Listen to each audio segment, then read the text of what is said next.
It's 1973, a transformative year that reshaped global politics, economics, culture, and technology.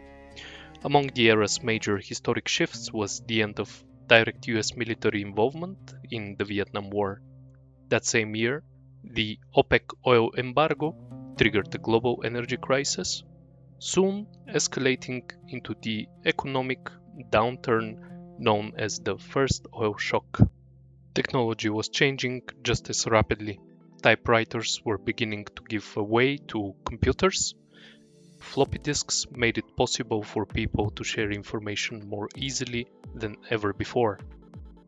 It was also in 1973 that a team at the Xerox Corporation's Palo Alto Research Center created Ethernet. Led by an American electrical engineer, Robert Metcalfe, this small group set out to build a technology capable of connecting many computers across long distances. At its core, Ethernet was a way to wire computers together in the same building so they could talk to each other quickly and reliably. In the next year, in 1974, Vint Cerf and Bob Kahn created TCP and IP, the rules that let different networks talk to each other. IP delivers the data to the right address.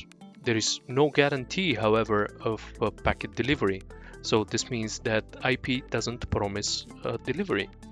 TCP, on the other hand, makes sure that the packets arrive complete and in the right order in which they were sent. So it became the universal language of the internet, and it's still what everything runs on today. This technology brought the entire world online. It allowed businesses to open their doors to anyone, anywhere. It allowed customers to shop and to pay safely from their pockets. It powers online banking, security and surveillance, global games and tournaments. And when the pandemic closed every office, it allowed us to work from home.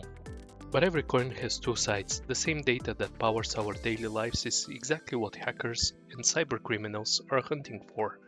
Every transaction, every login, every message, a potential target. So companies adopted methods to protect their assets and what's important for their customers. Security operations till now can be grouped into 6 generations. The first generation SOC was marked by the birth of the internet. Most companies at this time had no network defense measures. Not long after adoption of the internet, exploitation and abuse emerged. Early detections of abuse were the result of creative thinking and problem solving, but were neither organized nor repeatable. By the mid-80s, the cyber threat landscape was gaining public visibility in Hollywood movies, in books and publications. The first security tools emerged in the form of antivirus and firewall software, followed by proxies and network intrusion detection systems. The first security operations were formalized to monitor and manage these products and respond to threats. Security operations was typically a single person, usually with a networking background, who was tapped to manage an organization's security devices. The first functional security operation centers begin to appear in government and military organizations.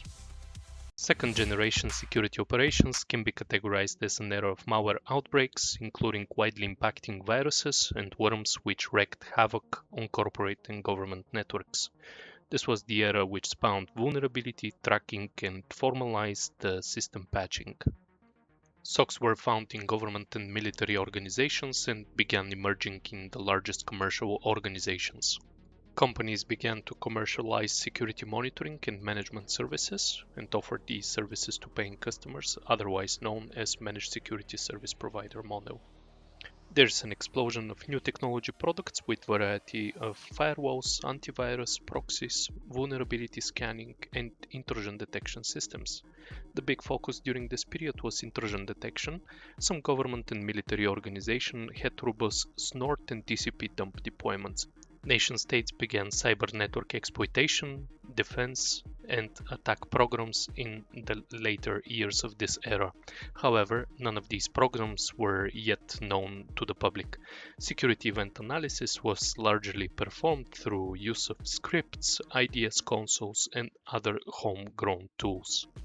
The concept of security information event monitoring, or better known as SIEM, was introduced at the end of this generation as a technology used to correlate disparate security events into a single system.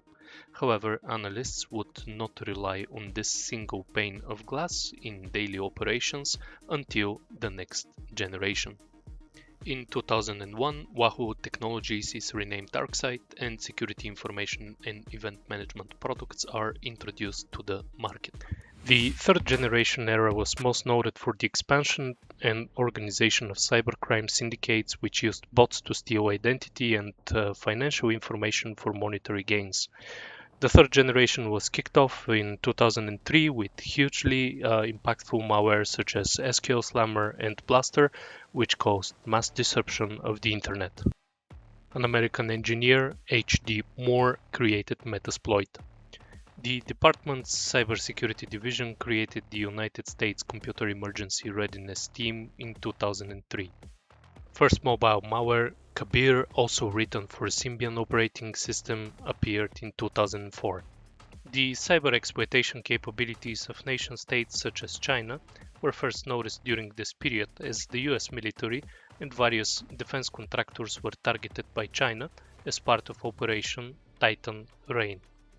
Computer incident response teams formalized crisis management procedures, and a focus is placed on early detection capabilities. Adoption of security programs in the private sector increases, and major data breaches began to be detected and reported to the public as a result of a new breach notification law.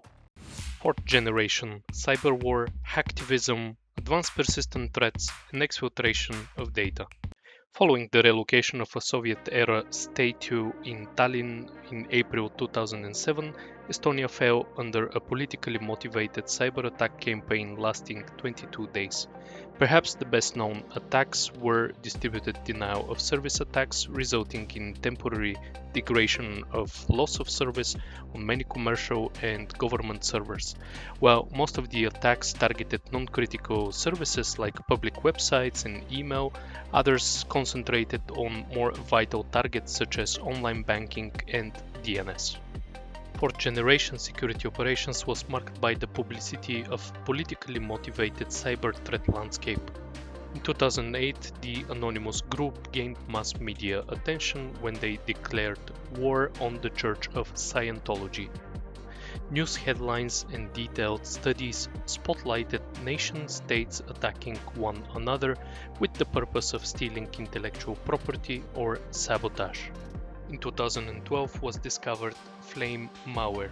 Flame is an advanced state-sponsored piece of malware classified as a spyware. Flame is designed to steal information from targeted systems and organizations. Known for its massive size and versatility, Flame surpasses typical cyber threats by offering highly targeted espionage capabilities, such as stealing data files, recording audio conversations, and capturing keyboard inputs. During this time, additional private sector companies created security operations center organizations for the purpose of detection, escalation, and remediation of security events. Fifth generation security operations. In 2014 was discovered the Heartbleed bug. This is a serious vulnerability in the popular OpenSSL cryptographic software library. This weakness allows stealing the information protected under normal conditions by the SSL TLS encryption used to secure the internet. The Heartbleed bug allows anyone on the internet to read the memory of the system protected by the vulnerable version of OpenSSL software. This compromises the secret key used to identify the service providers and to encrypt the traffic, the names and passwords of users, and the actual content. In December 2015, attackers took down part of Ukraine's power grid in the first confirmed cyber attack to cause a blackout. Months earlier, they would use black energy malware to quietly break into the utility's IT network, then hopped over to the operational network that controls the grid, mapping systems and planting malware along the way.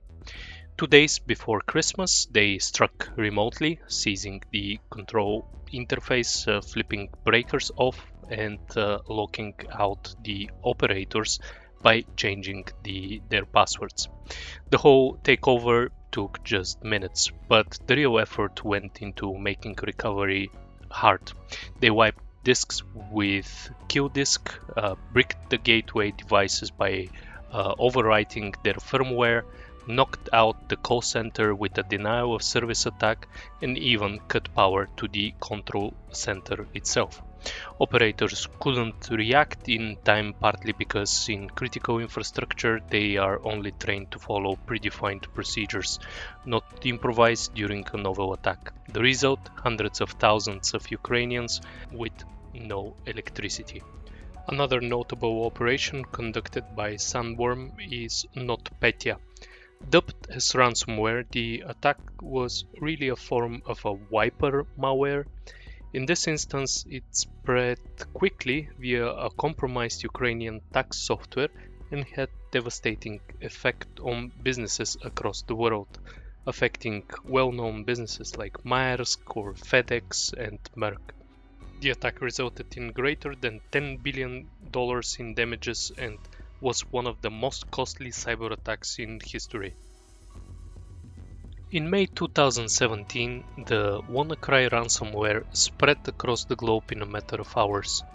It used Eternal Blue, a Windows exploit which was originally developed by the NSA and later leaked to jump from machine to machine on its own, without any clicking required. It locked up hundreds of thousands of computers in roughly 150 countries, demanding Bitcoin ransoms. The UK's National Health Service was hit hard, forcing hospitals to cancel appointments and turn away patients. It was finally stopped when a researcher found a kill switch which was built right into the code of the malware. Two new product capabilities emerged in the security space: UEBA, User and Entity Behavior Analytics, and SOAR, which stands for Security Orchestration, Automation and Response. UEBA applies behavioral analytics and machine learning to establish baselines of normal activity for users and entities, for example devices, service accounts, applications, then flags deviations that might signal insider threat, compromised credential, or lateral movement. It's often embedded within SIEM platforms rather than sold purely standalone.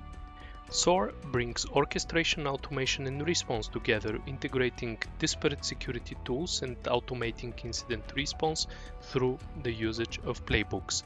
This reduces manual workload for analysts, speeds up response times, and helps standardize how repetitive threats are handled. NextGen Security Operations. In 2023, OpenAI announced their large language model called ChatGPT. Soon after that, Anthropic also announced their large language model called Claude. It didn't take long and the hyperscalers joined the party. This is how the LLM models race began. It didn't take too long and people started seeing the dark side of LLMs. This is the current structure of most security operations centers from all around the world. And this is how and what most of the companies are trying to do right now. In the data pipeline layer, most of the companies are trying to implement an ML, a machine learning model, which is going to filter, which is going to reduce most of the noise generated by the data sources. And also some of the vendors are trying to implement on a very early stage threat intelligence. The detection layer would become much more accurate in identifying events of interest. The response layer can be integrated with a local LLM in order to provide additional reasoning, which is very beneficial for analysts and for incident responders. Probably it's too early to talk about this, but Google is currently the only vendor which talks about agentic AI and AI agents in the SOC. In my personal opinion, it is too early to tell whether if this idea will succeed or fail.